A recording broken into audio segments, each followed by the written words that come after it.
નમસ્કાર દોસ્તો, સ્વાગત છે આપ સર્વનું તમારી પોતાની YouTube channel ocean coaching classes પર। મિત્રો, આજે આપણે ધોરણ 7ની ગુજરાતી વિષયની તારીખ 13/4/2024 ને શનિવારના રોજ એટલે કે આવતીકાલે જે દ્વિતીય સત્રાંત પરીક્ષાનું પેપર લેવાવાનું છે તેની જે મોસ્ટ આઈએમપી પ્રશ્નપત્ર છે તેનું સંપૂર્ણ સોલ્યુશન આપણે આ વિડીયોની અંદર જોવાના છે।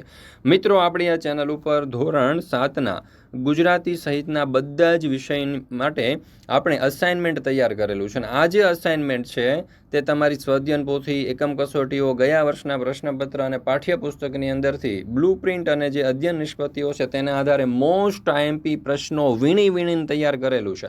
અને જો આ અસાઇનમેન્ટ તમે કરી લેશો તો 80માંથી 80 અથવા તો પૂરેપૂરા અથવા તો વધારેમાં વધારે માર્ક્સ તમે મેળવી શકશો। તો દરેક વિદ્યાર્થી મિત્રોએ અને શિક્ષક મિત્રોએ અવશ્ય આ અસાઇનમેન્ટ મેળવી લેવું અને આ અસાઇનમેન્ટ મેળવવા માટેની પીડીએફ મેળવવા માટેની લિંક તમને નીચે ડિસ્ક્રિપ્શન બોક્સની અંદર આપેલી છે। જરૂરથી અસાઇનમેન્ટ મેળવી લેજો। ચાલો તો આપણે શરૂ કરીએ ધોરણ 7ના ગુજરાતી વિષયની જે દ્વિતીય સત્રાંત પરીક્ષા 2024 છે, જેનો સમય છે સવારે 8 થી 11 અને કુલ 80 ગુણનું પ્રશ્નપત્ર છે તેનું સંપૂર્ણ સોલ્યુશન। પ્રશ્ન નંબર 1, જો અહીંયા અધ્યયન નિષ્પત્તિઓ પણ સાથે આપણે આપેલી છે। પ્રશ્ન નંબર 1, આપેલા ફકરાના આધારે નીચે આપેલા પ્રશ્નોના જવાબ આપો, જેના કુલ 5 માર્ક છે। ચાલો, પહેલો પેરેગ્રાફ અહીંયા તમને આપેલો છે, ધ્યાનપૂર્વક તમારે વાંચવાનો છે। જોઈએ એમના ઉપરથી પહેલો સવાલ, કિસાના પુત્રને શા માટે બચાવી શકાયો નહીં? તો કિસાનો પુત્ર માંદો પડ્યો હોવાથી અનેક વૈદો પાસે જવા છતાં કોઈ તેના પુત્રને બચાવી શક્યું નહીં। બીજો સવાલ, કિસા પોતાના પુત્રને ખૂબ ચાહતી હતી એવું તમે શાના આધારે કહી શકો? તો કિસાનો પુત્ર માંદો પડ્યો અને તેને કોઈ વૈદ બચાવી શક્યા નહીં, ત્યારે તે રુદન કરતી સૌને તેના પુત્રને જીવતો કરવાની આજીજી કરતી, એ પરથી આપણે કહી શકીએ કે કિસા પોતાના પુત્રને ખૂબ ચાહતી હતી। ત્રીજો સવાલ, ભગવાન બુદ્ધની વાત સાંભળી કિસાએ શું કર્યું હશે? તો ભગવાન બુદ્ધની વાત સાંભળી કિસાએ કિસાને પોતાનો પુત્ર જીવતો નહીં થાય એ સમજી અને પોતે પોતાના બાળકને જીવતો કરવાની જીદ મૂકી દીધી હશે। ત્યાર પછી ચોથો સવાલ, શબ્દ સમૂહ માટે એક શબ્દ લખો, જેનો પતિ મૃત્યુ પામ્યો હશે તેવી સ્ત્રી તો વિધવા। કિસાન પુત્રને બચાવવા બીજા કયા કયા પ્રયત્નો કરી શકાયા હોત? તો કિસા જો શહેરમાં રહેતી હોત તો તે સારી મોટી હોસ્પિટલમાં પોતાના પુત્રને સારવાર માટે લઈ જાત। જો તેનો પતિ જીવતો હોત તો તેના પુત્રને બચવા માટે ગમે તે કરીને પૈસાની વ્યવસ્થા કરી સારામાં સારી હોસ્પિટલમાં તેના પુત્રની સારવાર કરાવેત। મિત્રો, ધોરણ 6 થી 8ની જે દ્વિતીય સત્રાંત પરીક્ષા 2024 છે તેના માટે જે મોસ્ટ આઈએમપી પ્રશ્નો છે તે મોસ્ટ આઈએમપી પ્રશ્નોનું આપણે એક બ્લુપ્રિન્ટ મુજબનું અસાઇનમેન્ટ તૈયાર કરેલું છે અને આ જે અસાઇનમેન્ટ છે તે તમારી સ્વાધ્યાયન પોથી, એકમ કસોટીઓ, ગયા વર્ષના પ્રશ્નપત્ર અને પાઠ્યપુસ્તકની અંદરથી જે મોસ્ટ આઈએમપી પ્રશ્નો છે તે વીણીને આપણે એની અંદર મૂકેલા છે। જો આ અસાઇનમેન્ટનો તમે અભ્યાસ કરી લેશો તો પરીક્ષામાં સારામાં સારા ગુણ તમે મેળવી શકશો। તો દરેક વિદ્યાર્થીઓએ અવશ્ય અસાઇનમેન્ટ મેળવી લેવું। અસાઇનમેન્ટ સીધું જો તમારે વોટ્સઅપ પર જોઈતું હોય તો નંબર આપેલો છે 7046 22 22 55, આ નંબર ઉપર તમે કોન્ટેક્ટ કરી અને સંપર્ક કરી શકો છો। ત્યાર પછી પ્રશ્ન નંબર 2, નીચેના પ્રશ્નોના ઉત્તર 2-3 વાક્યમાં લખો, કોઈ પણ 3, જેના કુલ 6 માર્ક્સ। એમાં પહેલો સવાલ, પરગ્રહનું યાન કેવું લાગતું હતું વર્ણન કરો? તો પરગ્રહનું યાન રાતા રંગથી ઝળહળતું હતું। એનો આકાર લંબગોળ ઈંડા જેવો હતો। એની આસપાસ વિચિત્ર વાસ આવતી હતી। તેને ક્યાંય દરવાજો કે બારી ન હતા। કમળની પાંદડીઓની જેમ તે અવાજ કર્યા વગર ખુલતું અને બંધ થતું હતું। બીજું, વિચિત્ર જીવોથી એમનો બોસ કઈ રીતે જુદો પડતો? તો છઠ્ઠા ખૂણામાં બેઠેલા જીવની બેઠક વિશેષ ઊંચી હતી। એની સામે ડેશબોર્ડ હતું, તેની ઉપર કેટલી સ્વિચો હતી એ બોસ હતો। બીજા જીવો કરતાં એના માથા ઉપર વધારે સંખ્યામાં એરિયલના સળિયા હતા। આમ બોસ વિચિત્ર જીવોથી જુદો પડતો હતો। ત્રીજો સવાલ, અખબારી નોંધ કયા કયા શીર્ષક હેઠળ છપાતી હોય છે? તો નીચે મુજબના શીર્ષક હેઠળ અખબારી નોંધ છપાય છે, જેમ કે સાહિત્યક, ઇનામ વિતરણ, વ્યાખ્યાન, ધાર્મિક સમાચાર, અવસાન, મૃત્યુ નોંધ, બેસણું, સર્વધર્મ સભા, વિવિધ સમાચાર વગેરે। ચોથું, રાજાએ પ્રભુની ક્ષમા યાચના કરી ગ્રામ માતાને શું કહ્યું? રાજાએ પ્રભુની ક્ષમા યાચના કરી ગ્રામ માતાને કહ્યું, હે માતા, બીજી વાર શેરડીને રસથી આ પ્યાલો ભરી આપ। પ્રભુની કૃપાથી હવે આ પાત્ર જરૂર રસથી ભરાઈ જશે। તમે બધા સુખી રહો, હું તો ફક્ત તમારા આશીર્વાદ માંગુ છું। ત્યાર પછી જોઈએ પ્રશ્ન નંબર 2, નીચેના પ્રશ્નોના ઉત્તર 2-3 વાક્યમાં લખો, પદ્યમાંથી છે, જેના કુલ 4 માર્ક્સ છે। તો જોઈએ પહેલો સવાલ, કાવ્યમાં આપેલા માના ગુણોનું વર્ણન ટૂંકમાં કરો? તો માનો પ્રેમ મેઘના જળ અને મધથી પણ વધુ મીઠો છે। એના પ્રેમની જોડ મળવી મુશ્કેલ છે। એની આંખો અમૃતથી ભરેલી છે અને વેણ વહાલથી ભરેલા છે. એની ગોદ ચંદ્રની ચાંદનીથી સિંચેલી છે. એના પ્રાણ બાળક સાથે બંધાયેલા છે. માનો પ્રેમ અચળ છે, એનો પ્રેમ બારે માસ એક સરખો વહે છે. બીજો સવાલ, કવિએ સવારને સોના જેવી સવાર શા માટે કહી છે? સોનું પીળું હોય છે. વહેલી સવારનો તડકો પણ પીળાશ પડતો હોય છે. આ તડકો સોનાની જેમ ચમકે છે, આથી સવારને સોના જેવી સવાર કહી છે. ત્યાર પછી આગળ પ્રશ્ન નંબર 3 નીચે આપેલા પ્રશ્નોના જવાબ આપો, કોઈ પણ બે, જેના કુલ 4 માર્ક છે. એમાં પહેલો સવાલ, ગાંધીજીને કસરત પ્રત્યે શાથી અણગમો હતો? તો ગાંધીજીને કસરત પ્રત્યે અણગમો થવાના કારણોમાં જોઈએ તો ગાંધીજીનો શરમાળ સ્વભાવ અને કસરતનો તાસ ફરજિયાત થતાં પિતાની સેવા કરવામાં વિઘ્ન. બીજું, કસરતમાં ન જવા છતાં ગાંધીજીને નુકસાન શા માટે ન થયું? કસરતમાં ન જવા છતાં ગાંધીજીને નુકસાન ન થયું કારણ કે ગાંધીજીએ હાઈસ્કૂલના ઉપલા ધોરણથી જ ફરવા જવાની ટેવ પાડી હતી અને તે છેવટ સુધી ચાલુ રાખી હતી. તેથી ગાંધીજીનું શરીર કસાયેલું હતું. ત્રીજો સવાલ, ગાંધીજી કૃષ્ણશંકર માસ્તરનો ઉપકાર શા માટે માને છે? તો ગાંધીજી કૃષ્ણશંકર માસ્તરનો ઉપકાર માને છે કારણ કે તેમણે ગાંધીજીને સંસ્કૃત શીખવાનો પ્રેમપૂર્વક આગ્રહ કરી સંસ્કૃત શીખવ્યું. ગાંધીજી જે થોડું ઘણું સંસ્કૃત શીખ્યા તેને લીધે પાછળથી તેઓ શાસ્ત્રોમાં રસ લઈ શક્યા.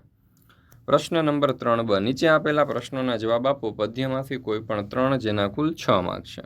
પહેલો સવાલ, વૃદ્ધાએ બીજો રસનો પ્યાલો ભરવા ફરી ફરી કાતળી કાપી છતાંય પ્યાલો ન ભરાયો શા માટે?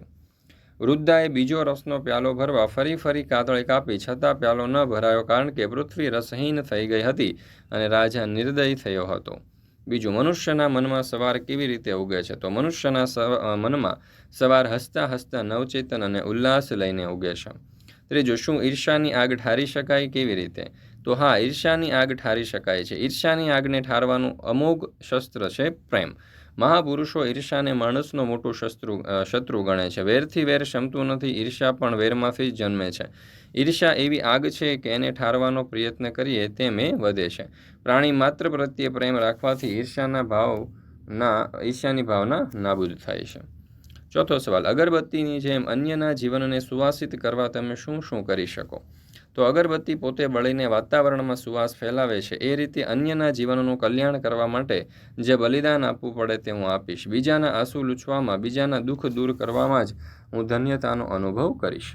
મિત્રો, ધોરણ 3 થી 8ની જે દ્વિતીય સત્રાંત પરીક્ષા છે તેના માટે આપણે મોસ્ટ આઈએમપી પ્રશ્નપત્ર અને બ્લુ પ્રિન્ટ પ્રમાણેના અસાઇનમેન્ટ તૈયાર કરેલા છે. અસાઇનમેન્ટની અંદર આપણે મોસ્ટ આઈએમપી પ્રશ્નો વીણીને મૂકેલા છે. જો તમે અસાઇનમેન્ટનો અભ્યાસ કરી લેશો તો પરીક્ષાની અંદર સારામાં સારા ગુણ 80માંથી 80 ગુણ પણ તમે મેળવી શકો છો.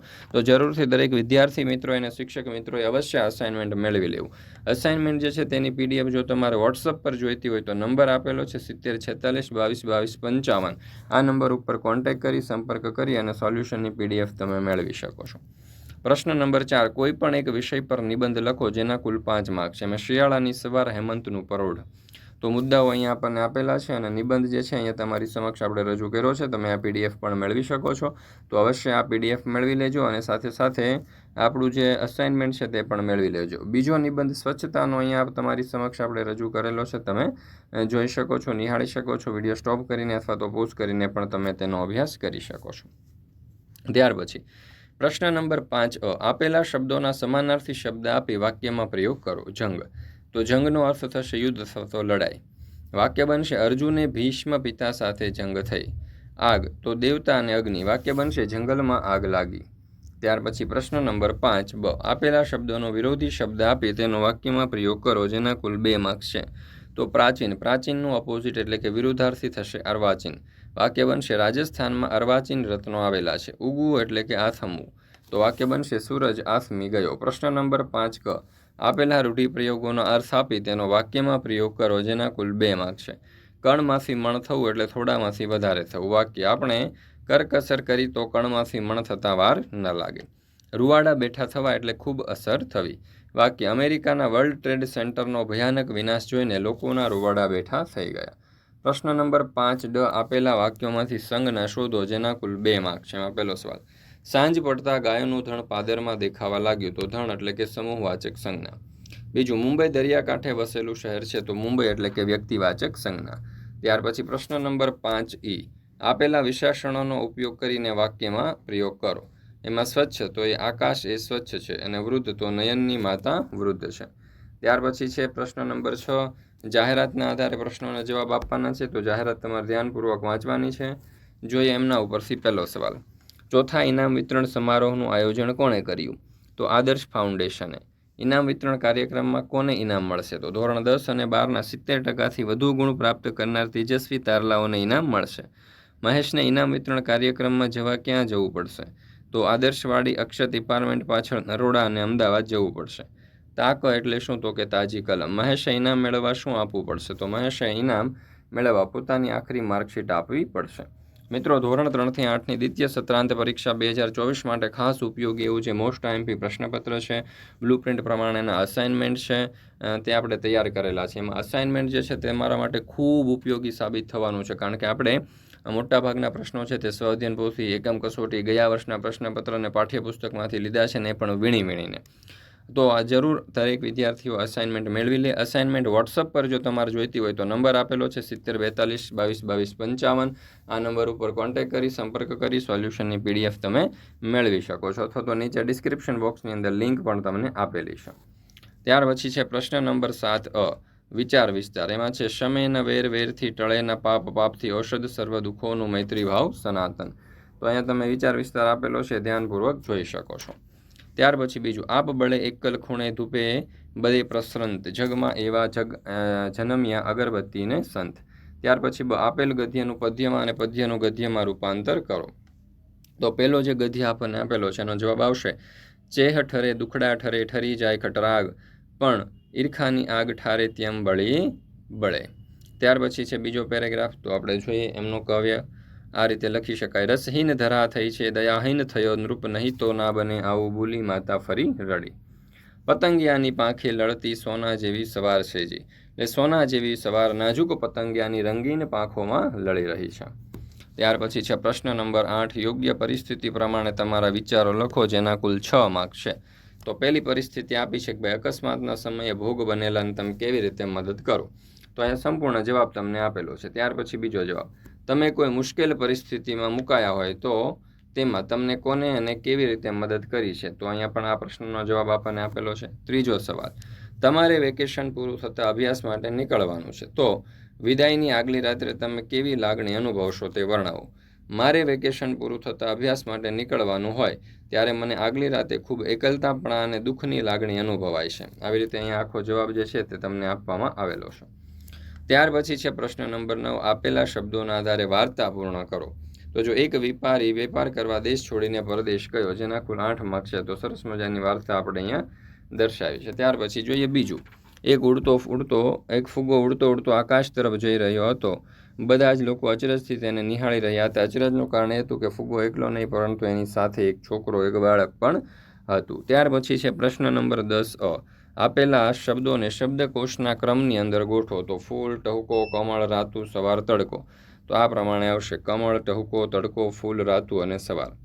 દીકારો, દિવ્ય, દૂર, દશાવતાર અને દાબડી. તો એમાં દશાવતાર, દાબડી, દિવ્ય, દૂર અને દીકારો. ત્યાર પછી છે અહીંયા ત્રીજું, તો અહંકાર, આઝાદ, એરાવત, અંત અને આંબલી. ત્યાર પછી છે ઢોલિયો, મગર, મોલ, મોટું, વિજોગી અને વેકુળ. ત્યાર પછી છે કે સમાનાર્થી શબ્દના અર્થ આપી અને વાક્યમાં પ્રયોગ કરો. પાણી તો જળ અને પાણી તો હાથ. ગજ એટલે હાથી અને ગંજ એટલે ઢંગલો. આર એટલે કાળજી અને આળ એટલે આરોપ. દિન એટલે દિવસ અને દિન એટલે ગરીબ. મિત્રો, ધોરણ 3થી 8ની જે વાર્ષિક પરીક્ષા 2024 છે તેના માટે ખાસ ઉપયોગી એવા મોસ્ટ આઈએમપી પ્રશ્નપત્ર આપણે તૈયાર કરેલા છે. સાથે સાથે બ્લુપ્રિન્ટ પ્રમાણેની અસાઇનમેન્ટ પણ તૈયાર કરેલી છે. આ અસાઇનમેન્ટ જે છે દરેક વિદ્યાર્થીઓ અને દરેક શિક્ષક મિત્રોએ અવશ્ય અભ્યાસ કરી લેવો, કારણ કે આ અસાઇનમેન્ટની અંદરથી ઘણા બધા પ્રશ્નો તમારી પરીક્ષાની અંદર પૂછાવાની પૂરેપૂરી શક્યતા છે. અહીંયા તમને વોટ્સઅપ નંબર આપેલો છે 7046222254. આ નંબર ઉપર કોન્ટેક્ટ કરી સંપર્ક કરી અને આ સમગ્ર સોલ્યુશનની PDF છે તમે મેળવી શકો છો. ત્યાર પછી છે પ્રશ્ન નંબર 11, કોઈ એક વિગતમાંથી પ્રશ્નોના જવાબ આપો, જેના કુલ 5 માર્ક છે. તો અહીંયા તમે જોઈ શકો છો ઘણી બધી વિકલ્પો આપેલી છે, ઘણી બધા સવાલ આપેલા છે. એમાં પહેલો સવાલ, રમાનો આ સ્પર્ધામાં બીજા નંબર આવે છે તો તેને ઇનામમાં શું મળશે? તો 750 રૂપિયા ઇનામમાં મળશે. બીજું, જાનકી આ ચિત્ર સ્પર્ધામાં પેન્સિલ કલરથી રંગ કરે છે તો તેનું ચિત્ર માન્ય ગણાશે કે શા માટે? ના, નહીં માન્ય ગણાય, કારણ કે પોસ્ટર કલરથી રંગ પુરવણીનું કહેવામાં આવ્યું છે. ચિત્રની સાથે બેંક પાસબુકની ઝેરોક્સ કેમ માંગીએ છે? તો ઇનામની રકમ માટે. જો કમલેશ ફેબ્રુઆરીની 5 તારીખે ચિત્ર મોકલશે તો તે માન્ય ગણાશે? ના. આ પહેલાં કેટલી ચિત્ર સ્પર્ધા યોજાઈ હશે? તો જવાબ આવશે 2. મિત્રો, આપણી આ ચેનલ ઉપર ધોરણ 3 થી 8ના બધા જ વિષયના મોસ્ટ આઈએમપી પ્રશ્નપત્ર, ગયા વર્ષના જૂના પ્રશ્નપત્ર અને સંપૂર્ણ સોલ્યુશનના વિડીયો અને પીડીએફ બંને આપણી ચેનલ ઉપર મુકાઈ ચૂક્યા છે. તો આ પીડીએફ ડાઉનલોડ કરવા માટેની લિંક તમારા દોસ્તો મિત્રોને અવશ્ય સેન્ડ કરી દેજો. મિત્રો, ફરી મળીશું આપણે એક નવા વિષયના એટલે કે ગણિત વિષયના સંપૂર્ણ સોલ્યુશન સાથે.